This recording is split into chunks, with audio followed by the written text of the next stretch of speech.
Misi besar Israel kuasai Palestina untuk sambut kedatangan Dajjal.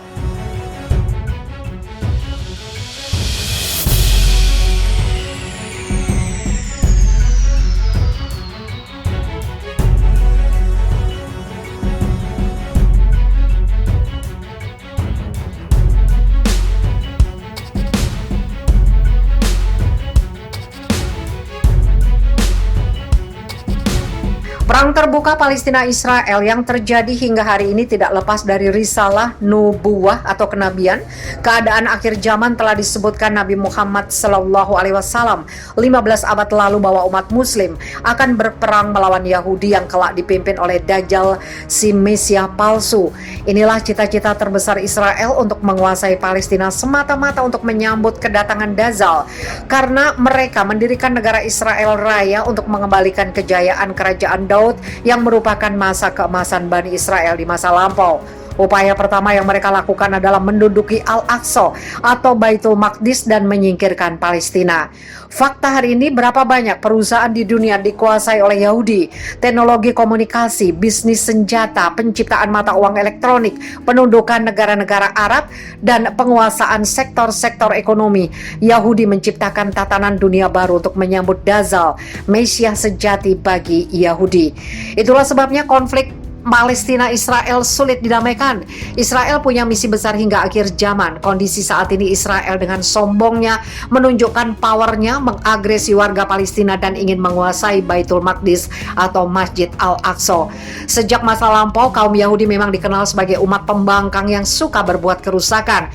Belakangan tindakan semena-mena mereka mengevakuasi paksa warga Palestina dari rumah-rumah dan perkampungan mereka di sejarah, menyusul kekerasan kepada warga Palestina yang sedang beribadah.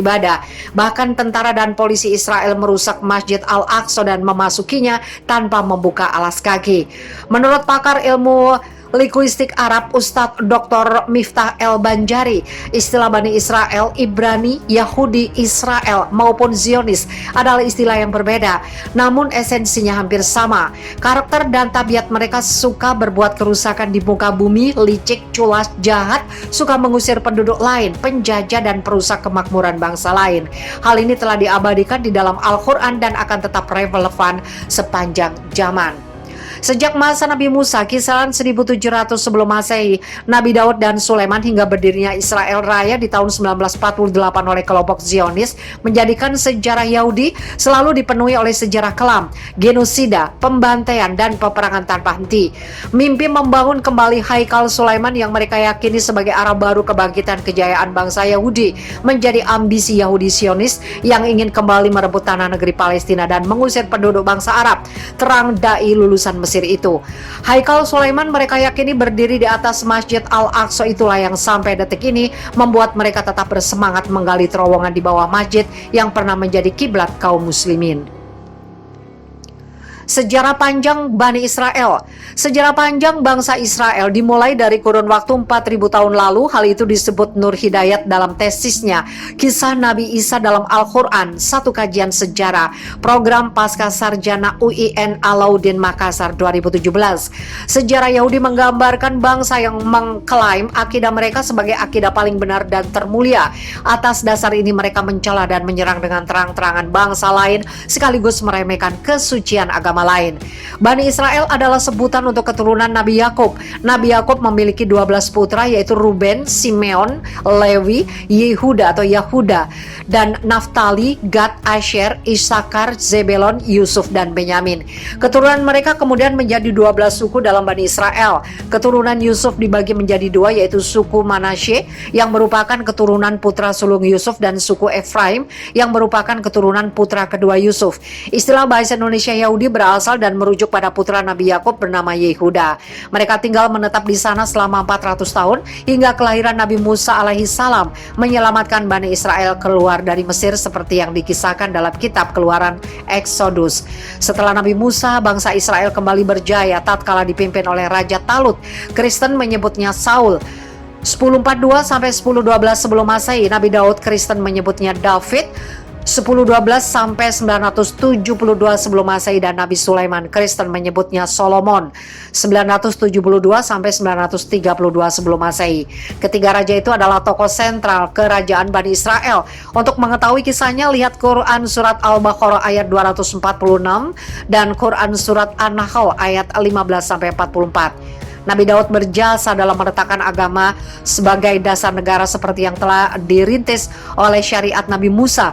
Sedangkan Nabi Sulaiman menyempurnakan cita-cita ayahnya mendirikan masjid untuk bangsa Israel di Baitul Maqdis, walaupun telah direncanakan pada masa Daud. Di dalamnya tersimpan 10 amar Allah.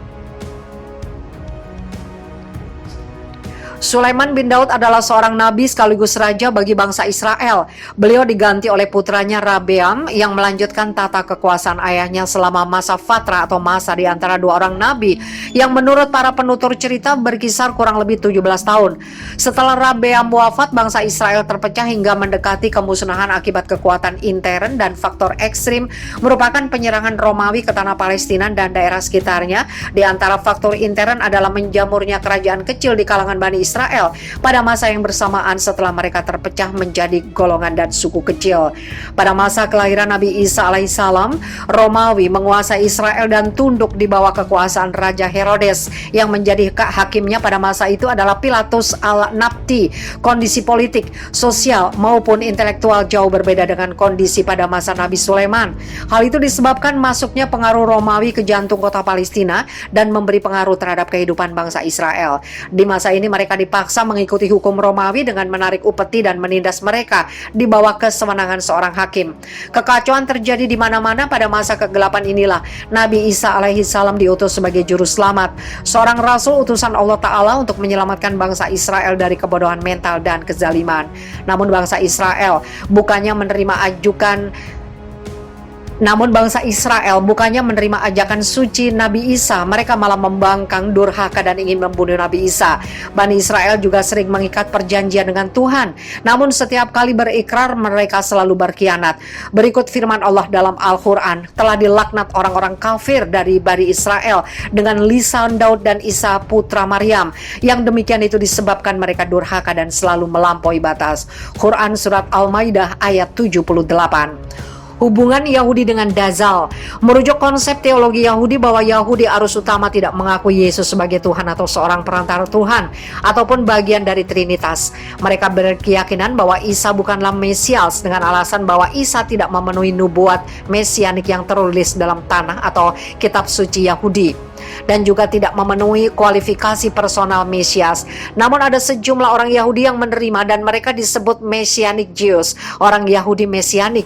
Bagi Yahudi, Nabi Isa bukanlah Mesias sejati. Al-Masih yang mereka tunggu bukanlah kedatangan Isa Al-Masih sebagaimana keyakinan Islam dan Kristen. Mereka menunggu Mesias yang lain. Dalam buku The Diary of Dajjal karya Noriega dan Arsenas disebutkan kemunculan Dajjal dari dulu sudah ditunggu-tunggu kaum Yahudi. Dajjal Al-Masih palsu ini akan mendirikan negara Yahudi dan menjadikan umat Yahudi kembali berjaya.